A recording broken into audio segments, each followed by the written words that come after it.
کیا عورت کی آواز سطر میں داخل ہے یا نہیں ہے، یعنی کیا عورت اپنی آواز غیر محرموں سے چھپائے؟ اسی طرح کیا عورت غیر محرموں سے بات کر سکتی ہے یا نہیں ہے؟ اس کا جواب یہ ہے کہ اس مسئلے میں ائمہ کے درمیان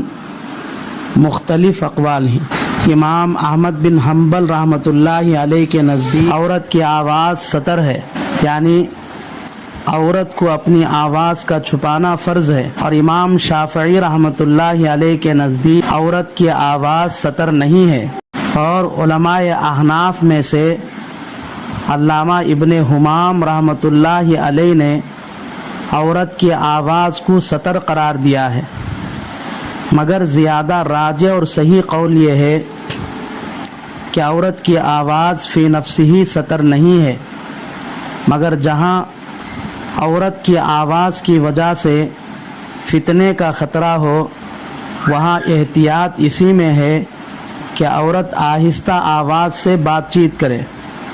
اور غیر محرم مردوں سے بغیر ضرورت کے بات چیت نہ کرے، اور اگر غیر محرم مردوں سے بات کرنے کی ضرورت پڑ جائے تو سخت لہجے میں